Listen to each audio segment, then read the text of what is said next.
Құрметті Неге каналын тамашалаушылар, сіздердің назарларыңызға Ербол Бейілханның үй иесі мистикалық әңгімесін ұсынамыз. Ал сіздерден өтініш, подписаться етуді ұмытпаңыздар. Мұртты кемпірмен ұзақ саудаласқан жоқпыз. Үйін көріп бірден келістік. Үй адамды өзіне тартып тұратындай тым сәнді де емес, бірақ бөлмелерде жиһаздар, керекті заттардың бәрі болған соң іштей қуандық. Үй иесі де бізге үйді мақтап өткізуге асығып барын салып сөйлеспеді де, тек көрсетті. Міне, мынау бар, анау бар деді де қойды. Көп жылдар бойы тұрған үйін сатып жатқанына тіпті қиналмайтындай. Жүзінен қимастық байқалмайды. Кемпірдің көзіне көзім түсіп кетіп еді. Жүрегім су етіп, үстіме мұздай су құйып жібергендей болды. Көзі ойнақшып, былай да олай ауады. Төбеге бір қарайды, адамға тік қарайды. Сосын көзі лезде бұрыш-бұрышты кезіп кетеді. Бірдеңе жасырғысы келгендей, әуелде оның не жасырғанын ойлап та жатпадым. Бастысы сауданы аяқтап, төлемін беріп, үй-жайды сатып алмақ болдым. Кемпір бір сөзінде Ресейге ме, Молдавияға ма көшпек екенін айтқан болатын. Үй ішіне қарабақ кезінде ауқатты тұрғанын білуге болады. Үйде бәрі бар, далаға шығып қажеті жоқ. Ақшасын санап беріп, үй алған Караны құттықтап қайттық. Бір аптадан кейін Кара осы үйге көшіп келмек. Көксеңгір ауылына көшіп келгелі Караның мінезі өзгеріп кетті. Іңірі болса үйіне тоқтамайды. Шағын ауылды аралап қыдырады да жүреді. Үйіміздің арасы сонша жақында емес. Соған қарамай іңір қоюлана жетіп келеді. Бізді жатқызып тастап, бірақ қайтады. Бірде шешей, осы сен неге үйіңде отырмайсың? Бала-шаға келіншегімнің қасында болсаңшы деді.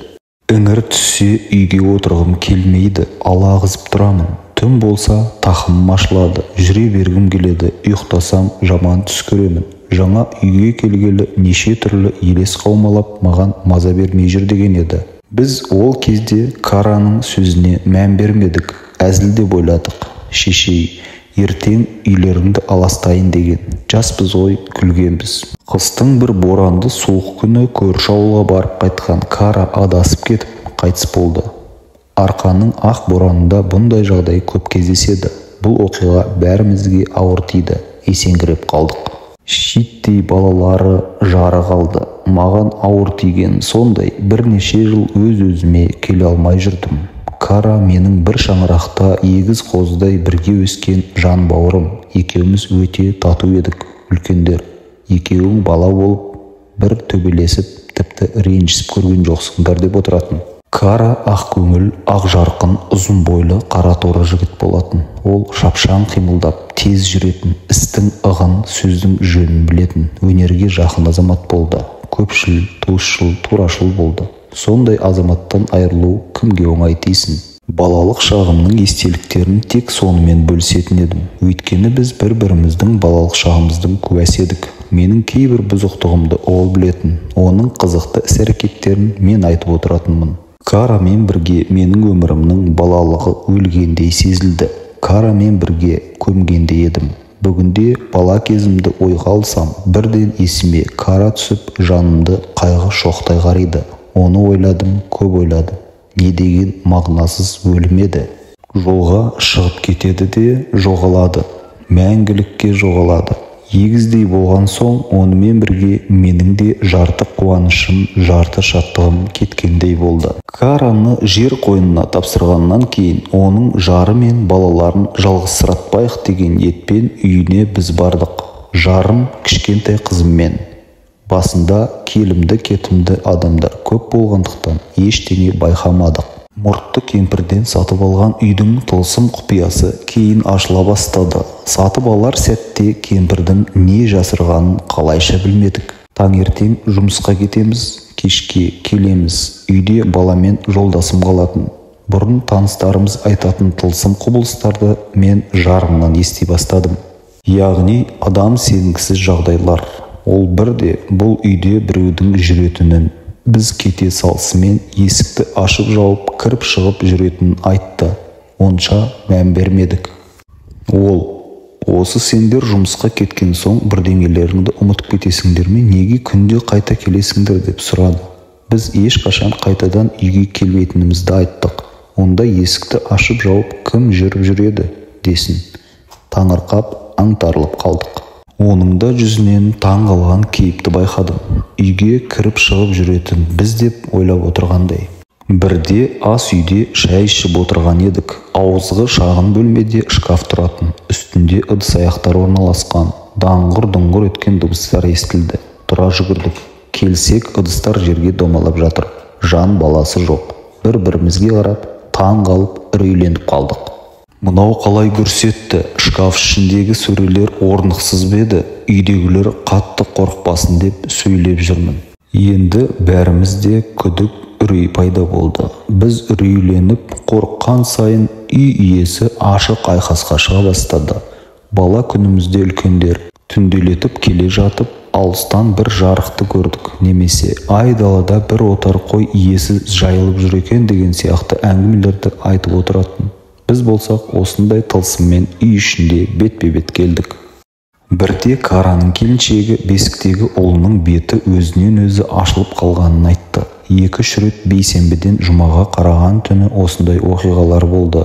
Әкесінің әруағы баласын көруге кеп жүрген болар деп жұбату айттық. Молданы шақырып Құран оқыттық. Үйді аластаттық. Молда үй иесі болуы мүмкін, әруақ әлсіз, ол баланың бетін ашпайды деген сарында біраз уағыз айтты. Біраз күн адамдар тұрған соң үй иесі де бұл үйден кететін шығар деп ойладым. Адамның аты адам ғой. Құдай адамды барлық жамандыққа төзімді, шыдамды, төтеп беретін қайсар қылып жаратты емес пе? Ендеше адамның кіріп шыққанынан, үйді аластағанынан үй иесі көп замай безіп кетер деп топшыладым. Бірақ ол айқасты тоқтатқан жоқ. Қарсы алдымызға тік келмегенімен жан жағымыздан торуылдап есімізді шығарды. Ол бізді әбден жатырқап, жақтырмайтынын, жақсы көрмейтінін ашық айтты. Кет деген сөзді қайталай беретіндей. Түні бойы ұйқы жоқ, маза қашты. Кішкентайларды да ойладық. Соларға зияны тимесе болды. Молда Құран оқып кеткен күні үй іші тыныш болды. Бөлмелерден әртүрлі дыбыстар естілмеді. Өзіміз де бойымызды үрейден аулақ салып, ештеңе ойламауға тырыстық. Ертеңіне жұмыстан келген соң үйде қорқынышты шу болмағанын біліп, көңілім жайланды. Маңдайдан тер аға шай ішіп, әңгімелесіп, бір сәт өткен күндерді ұмытқандай болдық. Кенет келесі бөлмеге өте бергенде денемді ауыр зіл тартып жатқым келді. Уақытқа қарасам әлі ертелеу, кеш енді түсіп келеді. Өзімді қолға алып, беті-қолымды жуып келіп, теледидар қараған болдым. Біреу жарысып сөйлейтіндей, құлағымның түбінен шуыл кетер емес. Теледидардың дауысын басып, арғы бөлмелерге құлақ түрдім. Тынышталып қалды. Қайта дауысын көтере бастасам, теледидармен қосыла біреу шуылдайды, былдырлап сөйлейді. Дауыс біртіндеп жақындап, анық естіле бастады. Түсініксіз тілде әлдене айтып жатыр. Басым қатты ауырып, мең-зең күйге түстім. Құлағымды баса арғы бөлмеге шығып кеттім. Шаршағаннан болар, жатып демалайын деп жатар орныма келдім. Ұйықтап кетіппін. Түн ортасында шошып ояндым. Тек көзімді ғана аштым. Қалған денем қозғалмайды. Қолымды да көтере алмадым. Қозғалып аунайды алмадым. Қарсы алдыма біреу отыра қалып, қинап жатқандай, тілім күрмеліп, көзім шарасынан шығардай бақырайдым. Айқайға салайын деп бар күшімді жисам да, дем жетпей алқынып, тілім күрмеле, даусым мүлде шықпайды. Қанша жанымды салып тырыссам да, көзге көрінбейтін әлде бір күш алқымымнан алып жатыр. Әбден тынысым тарылғандай қайта ояндым. Түсім екен деймін, бірақ анық өңімдей болған. Бір аунап түстім де, талықсып ұйқыға кете бергенде, қайтадан осы жағдай орын алды. Таң ата бергенде, өз-өзіме келгенде, бірақ білдім. Түнімен, өң мен түстің арасында жатыппын. Үй иесінің қайтып келгенін білдім. Соңғы күндері түн ортасында жылу батареясын біреу ұратынды шығарды. Тарс-тұрс, тарс-тұрс. Әуелі ұрғанда бір ретпен, бір қалыппен соға бастаушы еді. Кейін батареяны ұру әйелдің толғағындай жиілей берді. Күнде осы күй. Қалай таң бозарып атады, ұру сап тыйылады. Түні бойы тоқтаусыз соғып, бәріміздің берекемізді алды. Бұл тылсым оқиға күн өткен сайын жиілей берді. Іңір түсе, далаға топтасып шығып, топтасып кіреміз. Бізді біреу аңдып тұрғандай елестейтін, арқа тұсымыздан жақындап келетіндей, үнемі бір орыннан шыға келіп тарпа бас салатындай сезілді. Күннен күнге бойымызды үрей билеп, жанымызды шүберекке түйіп жүрдік. Мен отбасым үшін, жақындарым үшін қатты алаңдай бастадым. Бізбен бірге оқушы, құдаша қыз тұратын. Сол бір күні ваннада жуынып жатқанда арқасынан біреу шапалақпен тартып жіберіпті. Сену қиын, үрейге берілмеуге тырысамыз, бірақ үй иесі қояр емес. Бірде менің келіншегімді арқадан ұрып жіберіпті. Белгісіз біреу, көзге де көрінбейді. Мүмкін үрей әбден бойды билегенде осындай жағдайлар орын алатын болар. Алайда үйдегі болып жатқан тылсым құбылыстарды ойласақ, бәрі рас, бәрі шындық. Ол бізге кет деген сөзді әр сәт сайын айтуды бастады. Енді сендік. Қыс өтіп көктем келді. Күн ұзарып, арқаның кеңей бастаған шағы. Күн ұзақ далада жүруге тырысатын шақ. Кеш қарая ғана үйге кіресің. Бір күні ұйықтар алдында шифонердің үстінде тұрған үлкен сумка өзінен өзі құлады. Өте орнықты тұрған сумканың құлауы мүмкін емес еді. Итеріп жіберген адам жоқ. Үй иесінен көрдік. Оның осыншалық күші бар болатын болса, бір күні бәрімізге шабуыл жасауы мүмкін еді. Дәл сол түні мен қатты ауырдым. Таңға жақын қол-аяғым қарысып, бір уыс боп бір үстімде қалдым. Үйдегілер уқалап, қолым мен аяғымды кезек-кезек жазады. Резинка секілді жиырылып болмайды. Ішіме сырттан біреу кіруге әрекет етіп жатқандай. Күш-жігерім, бойымдағы бар қуат сарқылды. Әбден есімнен танып, талықсып, бір ұйықтап, бір оянып, өң мен түстің арасында жаттым. Менің хәлімді көрген жақындарым да шошып қалды. Үй иесі менімен әбден арпалысты. Тек қана тәніммен күресіп жатқан жоқ, бар санамда соғыс бастап жатқандай. Ойымның бәрі астан кестең болып, өз-өзіне келер емес. Қайда екенім, не ойлап жатқаным, не болып жатқаным, ештеңені ұғар емеспін. Бір білерім, ол менің денемді емденіп алғысы келеді екен. Ал енді оған төтеп берер күшті қайдан табар екенмін? Аяғым, қолым, жан сезбей, кеуде тұсым оттай қызып, әбден есім шықты. Сағат жарымда өзіме әзер келдім. Расымен үй иесі бізбен ашық ойнай бастады. Бұл жағдайдан кейін біз де әрекет етуге көштік. Ауылда адам емдейтін көріпкелдігі бар, осындай оқиғаларды жақсы білетін Баба Шура деген орыс кемпір бар еді. Білетіндер сол кісіге барыңдар деп жөн сілтеді. Бардық, болған оқиғаны айттық. Баба Шура кара сатып алған үйдің бұрынғы иелерін жақсы біледі екен.